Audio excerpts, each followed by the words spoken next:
dense park suited second top Airdrie as they set about dismantling second bottom Clydebank. The game at Broadwood was vital to both clubs and Airdrie seemed hungrier. They took the lead after 26 minutes through Paddy Connolly. John Davis hit the shot off the post and the ball's bubbling about.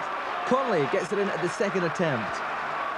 Airdrie increased their lead less than a minute after the interval, and it was a former Clydebank player who came back to haunt his old side.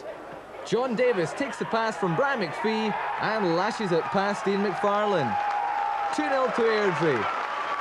Davis with his 7th finish of the season, and 3 of those have been against the Bankies. Well, Clydebank pulled a goal back after an hour. The Airdrie defence all over the place. The huge scramble in the box. James Grady's in there.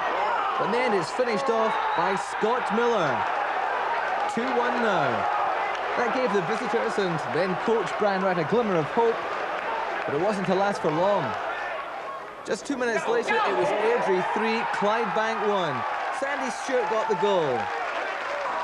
He latched on to the Jimmy Boyle corner kick, and you can't get much simpler than that.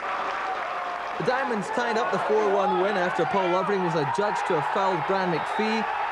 Jim McCluskey awards the penalty kick to Kenny Black, and he ensures Airdrie move 5 points clear in second place.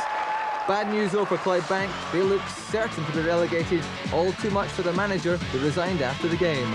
There's just been one or two problems too many. You know, it started with going part-time and then losing the stadium and various things, training facilities, etc. And I mean, it sounds like excuses, but just one or two problems, just too many, and so I think it's just came ahead now, and as I say, it's time for me to go. The club's homeless. There's no end in sight really there in terms of getting a ground. Do you think that Clydebank, the club, will now really vanish? It's a frightening thought. It's a possibility, I must admit. It's something I've thought about. I was at the club 10 years ago and they were a thriving, good first division club pushing for the Premier League status. There's a club very close to my heart, and it's sad the way that it's going. They're really going to have a good look at themselves and shake it up and show a bit more ambition, as far as I'm concerned. And if the club want to go on, then really the directors have got to take it with a scruff of the neck now and try and pick it up and get the new stadium. Because without a new stadium, God knows where the club's gone.